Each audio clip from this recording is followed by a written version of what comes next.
인사이트 프라자 갤러리 그랜드관 1층에서 지금 무위의 풍경이라는 주제로 전시하고 계신 이용곤 선생님을 만나서 얘기를 나눠보도록 하겠습니다. 예, 작품의 주제 가장 기본적인 컨셉은 내 안에 그 사람은 누구나 살아가면서 자기 자신을 한두 번쯤은 깊이 들여다볼 때가 있잖아요.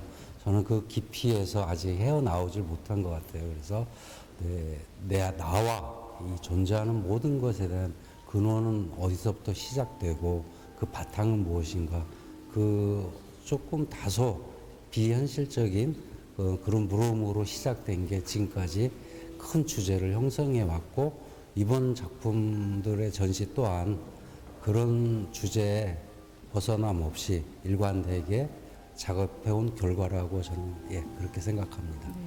네, 인사이트 프라자 그랜드관을 꽉 메운 선생님 작품이 아주 무게감도 있고 작품도 너무나 철학적입니다. 선생님 작품은 철학가들도 좋아하시고 건축가님들도 좋아하실 것 같은데요.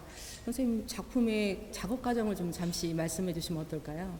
예, 작업 과정은 그러니까 방법적인 측면을 말씀드리면 원래 제가 이제 전통 산수도 했었고 채색도 했었고 그렇기 때문에 한지나 한국화 안료에 대한 사용에 대해서는 뭐 굉장히 좀 편하게 작업을 할 수가 있어요. 그런데 이제 오칠을 사용을 하다 보니까 옷을 한지 위에 올려서 견고하게 할 수 있는 방법이 있지 않을까, 나름 많이 연구를 했고 실험도 많이 해봤고, 그래서 결국은 우리가 가진 전통적인 방법밖에 없구나. 그게 뭐냐면 그 한지에는 공간 틈이 많잖아요. 그 네, 틈을 메꾸기 위해서 분체 작업이 기본적으로 들어가야 되고, 그 위에 이제 맨 마지막에 오칠을 하는데, 분체를 어떻게 썼느냐에 따라서 그 위에 옷에 올라가는 색감이 발색이 또 달라지더라고요. 그래서 아주 예민한 부분도 있지만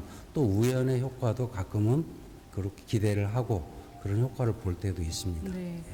무의란 말은 노자의 도덕경에서 차용을 한 거고, 풍경은 제가 이제 거기다 붙인 말인데, 풍경이라는 건 그래요. 제가 말씀드리는 풍경은 제 그림에서 우리가 어떤 대상을 관찰할 때는 보는 자가 있고 보여지는 것이 있잖아요. 그 대상이 주체와 객체가, 주관과 객관이 분명히 존재를 하거든요. 근데 제가 지향하는 것은 제 화면에서는 그 간극을 없애고 그 간극을 없앤 다음은 무엇이 남는가, 그건 평화와 고요라고 생각해요. 그래서 가장 평온한 상태, 누가 봐도 가장 평온한 상태를 느꼈으면 좋겠고, 또 제가 관자들에게 전달해 드리고 싶은 제 욕심입니다.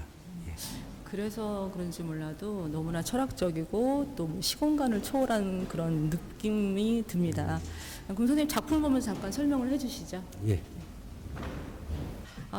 무위의 풍경 시리즈 중에 23번째인 아주 300호 정도 되는 아주 큰 작품 앞에 섰습니다. 어떤 의도로 또 어떠한 생각으로 이런 작업을 하셨는지 좀 궁금합니다. 이 무한한 우주에 모든 인류가 다 사라지고 나면 무엇이 남을 수 있을까? 과연 우리가 거기에 대해서 우리 인식 체계가 상상을 할 수 있는 것은 어디까지인가? 그럼 그게 끝인가? 아니면 또 다른 시작인가? 그리고 우주는 그렇다고 해서 그러면 생명을 잃는 것인가? 아니면 또 다른 무언가를 위해서 또 잉태의 시간을 갖는 것인가? 그런 생각에서 출발을 했고요. 그래서 모든 것이 사실 비워진 상태를 그려보고 싶었어요, 이 작품에서는.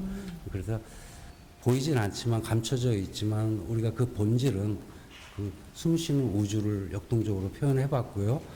이 세로 선언 같은 경우는 이 무한의 우주, 우리 하나하나의 선이 영겁의 세월일 수 있다는 그런 의미로 한번 표현을 해봤습니다. 이렇게 도침 작업을 한 건데요. 그래서 이제 나름의 질감 효과를 냈지만은 인드라망, 그렇게 그런 의미로 중중무진이라고도 하죠. 불교 용어를 빌었으면 모든 것은 홀로 되는 것이 없다고 그러더라고요. 모든 인연법에 의해서 얽히고 설키고, 그래서 모든 것이 존재할 수 있고, 그래서 이 우주의 근원은 결국은 그런 인연법에 의해서 이루어지지 않았나, 제 나름대로 생각을 해요. 선생님 작품 중에서 이 작품이 제일 가슴에 와닿더라고요. 예. 그리고 어떻게 보면 미지의 풍경 또 무위의 풍경이라고 하셨는데 풍경을 좀 더 상상할 수 있고 그리고 밤하늘 같다는 느낌도 들고요. 조금 그림에 제가 표현하고자 한 것하고 네. 이 말씀하신 거하고 조금 전달이 된 것 같아요. 제가 사실 이 작업을 처음에 구상을 할 때는 시간의 그런 역사 그리고 공간의 역사 그러니까 모든 우주의 역사를 그림으로 옮길 때는 어떻게 해야 되나 그런 생각을 그런 생각을 했어요. 그래서 저 파란색 밑에 이제 이등분이 돼 있잖아요. 파란 거 그래서 황색과 그래서 저 중간에 있는 것들은 오래된 성벽의 흔적 네. 그것은 시간을 말해줄 수 있겠구나 그런 생각에 착안을 했고요. 그 다음에 이제 그 밑으로 투영된 모든 줄들은 이 공간성을 내가 이미지화해서 추상적으로 작업을 할 수 있겠구나 해가지고 작업을 했어요. 그런데 이제 보시는 분들이 이제 오래된 성곽, 토성 그리고 밑에는 무슨 그림자 이렇게 보시는데 얼추 반은 전달이 되는 것 같아요. 그래서 이제 기본적인 생각은 시공의 역사를 화면에 어떻게 옮겨야 될까 그런 생각으로 출발을 했습니다. 하셨군요. 네. 앞으로도 이 오체 작업 하실 거잖아요. 네. 그죠? 근데 그전에는 구상을 하셨다고 들었는데 네. 이렇게 추상, 비구상으로 바꾸신 이유가 있으세요? 구상이란 작업 자체가 어차피 외부 환경에서 대상을 빌어와서 그 환경을 묘사하는 것이잖아요. 그래서 그 작업을 계속 하다 보니까 제 자신이 실증이 나더라고요. 그래서 정말 내가 표현하고 싶은 것은 외부 대상이 아니고 내 내면적인 것을 끌어내는 것인데 그런 이유에서 이제 추상 작업으로 전환을 생각하게 됐고 그 과정이 상당히 많이 길어졌어요. 그래서 그럼에도 지금 어느 정도는 이제 조금씩 저를 표현하게 되는 것 같아요. 옷이 가지고 있는 표현을 했을 때 굉장히 좀 풍부한 색감을 지금 표현하는 것 같아요. 맞아요. 이 자체로 발색이 되는 것 같아요. 그래서 같은 색이라고 해도 그 옷의 농도에 따라서 그리고 바탕의 색에 따라서 그리고 바탕의 질에 따라서 질감에 따라서 많이 달라지더라고요. 그래서 아직도 알아가고 있고 그래서 아직도 재미있고 그러니까 계속 할 것 같습니다. 예. 네, 지금까지 이용건 선생님의 개인전, 무위의 풍경전에 왔는데요. 선생님 감사하고 예, 또 개인전 감사합니다. 축하드립니다. 아유, 감사합니다. 감사합니다. 예.